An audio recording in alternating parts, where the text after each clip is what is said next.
Hi! Today we're going to talk about the features of the Victorian novel.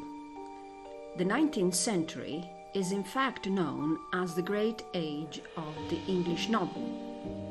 So a great age of changes. And the novel is a product of urban imagination. As you know, during the Victorian Age, there was a great movement of people from the countryside to urban environments, to the cities, where people can find jobs. So the novel is written by the middle class for the middle class. And it's, as we said, a product of urban imagination.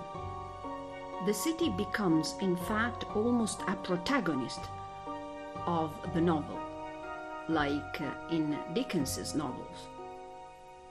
The middle class is also the protagonist of this novel.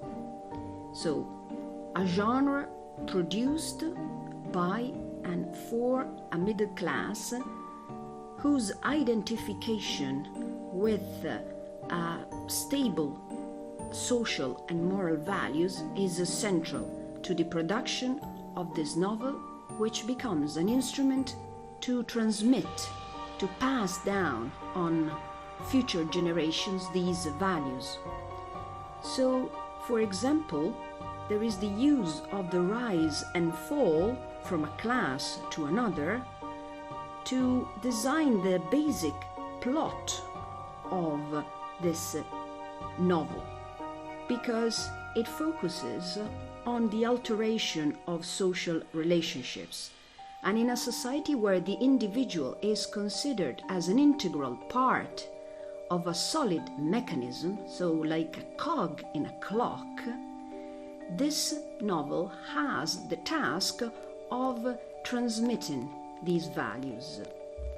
The middle class has this need to identify in this form, in the plot, in the characters that are represented. And in fact, there are no heroes in these novels, but just ordinary people, ordinary lives, only liberated by plot from the dullness of life.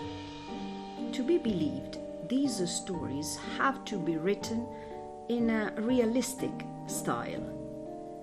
Realistic representations and minimum of aesthetic distance, because readers want to read about life as they think they know it.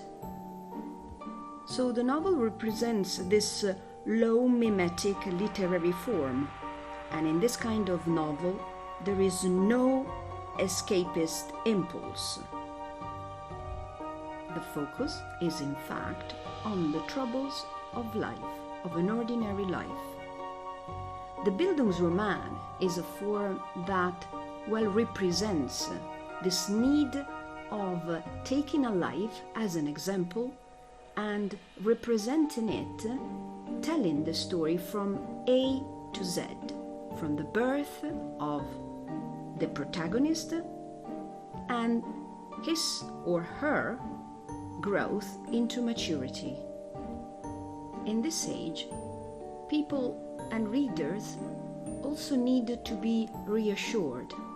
That is why the Victorian novel has this very peculiar form, very standardized form in three parts.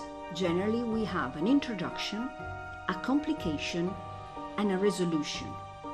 And this resolution means reassurance. Novels generally have a happy ending, and in this ending there is also a very unambiguous message.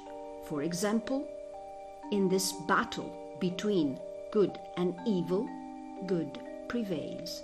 Novels need to teach something. They also have a didactic aim. They want to teach readers about life. There is no room in this historic moment for ambiguities. The Victorians have this pleasure in categorizing. They love order. They love patterns that repeat themselves and also this taste for a clear outcome, a clear result of their actions. So good is generally rewarded, while evil is punished. And we have clear examples of that in Dickens's novels. These novels can easily be taken as paradigms for this kind of genre at the time. So, for example, the all-seeing, omniscient narrator could be seen as a representation, as the embodiment of this need for order, for this need to categorize, for this need to find a solution to problems. And sometimes this omniscient narrator becomes obtrusive, also clearly and overtly telling readers what to think and how to feel, making clear his or her own position in the story. Victorian novels are generally serialized, so it means that they are published in installments in magazines, for example, giving the author a chance also to have a feedback on the reaction of his or her readers. And also this publication in installments gives the author also the chance to try new strategies to hook the reader. And so it's almost as if the author is trying to market himself or herself into the new world of printing.